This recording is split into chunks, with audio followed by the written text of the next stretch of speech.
কালো পিঁপড়ার রানী মাত্র একবার চিনির টুকরো কামড়াতেই শতাব্দীর সবচেয়ে বড় যুদ্ধ শুরু করে ফেলেছিল। তার বাচ্চা জন্ম দেওয়ার গতি এত দ্রুত ছিল যে পাশের মেয়ে পিঁপড়ারাও তাক লেগে গিয়েছিল। কয়েকদিনের মধ্যেই তার এত সন্তান হলো যে ব্ল্যাক অ্যান্ড কিংডম একদম শক্তিশালী হয়ে উঠল। এই দৃশ্য একটি লাল পিঁপড়া গোয়েন্দা দ্রুত নিজের কলোনিতে ফিরে গিয়ে রানীকে সব জানিয়ে দেয়। লাল পিঁপড়ার রানী জানতে পারে যে ব্ল্যাক অ্যান্ড রানীর সংখ্যা ভয়ঙ্করভাবে বেড়ে যাচ্ছে। সে দেরি না করে পুরো সেনাবাহিনীকে যুদ্ধের জন্য প্রস্তুত করে। অন্যদিকে ব্ল্যাক অ্যান্ডরা বুঝতেই পারেনি যে তাদের উপর আক্রমণ আসছে। পরের সকালে ভয়ঙ্কর গর্জনের মতো শব্দে সব পিঁপড়া ঘুম ভেঙে গেল। বাইরে তাকিয়ে তারা দেখে বিশাল লাল পিঁপড়া সেনাবাহিনী সোজা তাদের দিকে ধেয়ে আসছে। একটু পরেই লাল পিঁপড়ারা চারদিক থেকে ব্ল্যাক অ্যান্ডসদের ঘিরে ফেলে। তাদের হাতে নানা ধরনের অস্ত্র। স্পষ্ট বোঝা যাচ্ছিল তারা ব্ল্যাক অ্যান্ডসদের পুরোপুরি শেষ করে দিতে এসেছে। লাল পিঁপড়া জেনারেলের একটি ইশারায় আক্রমণ শুরু হয়। বড় বড় পাথর ব্ল্যাক অ্যান্ডসদের কেল্লার দিকে ছোড়া হতে থাকে। তবে পাথরে তেমন ক্ষতি হয়নি, কিন্তু এর পর যা এলো তা আরো ভয়ঙ্কর। শত শত টুথপিক আকাশ থেকে তীরের মতো নেমে আসতে থাকে। ব্ল্যাক অ্যান্ড সৈন্যরা চারদিকে পড়ে যাচ্ছিল। ঠিক তখন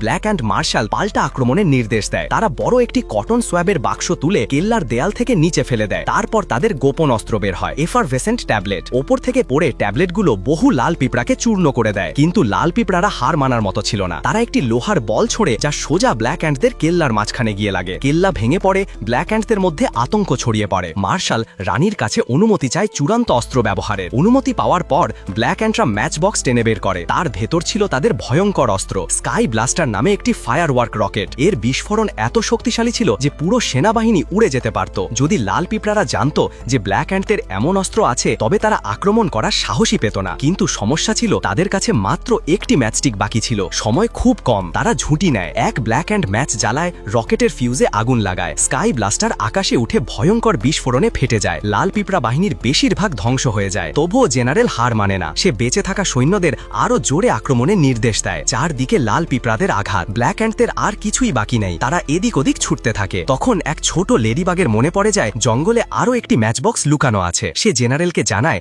আর এখন ব্ল্যাক অ্যান্ডদের শেষ আশা সেই এক মিশন। ব্ল্যাক অ্যান্ডরা $100 একটি নোট নিয়ে কাগজের বিমান বানিয়ে ফেলে। লেডিবাগ তাতে বসে আকাশে উড়ে যায়। লাল পিঁপড়ারা তাকে থামাতে ইনসেক্ট স্প্রে ছড়ে, কিন্তু সে দ্রুত এড়িয়ে এগিয়ে যায়। বিমানটি মাটির কাছে পৌঁছতেই লেডিবাগ পাখা মেলে আকাশে উড়ে ওঠে। ব্ল্যাক অ্যান্ডরা তার উড়ন্ত ছায়া দেখে প্রার্থনা করতে থাকে সে যেন দ্রুত ফিরে আসে, কারণ ব্ল্যাক অ্যান্ড কিংডমের জীবন মরণ এখন সেই এক মিশনের ওপর নির্ভর করছে। টিকটকে 1000 লাইক আর 10,000 ভিউ মাত্র 90 টাকা। কিনতে এখনই এই নম্বরে হোয়াটসঅ্যাপ করুন।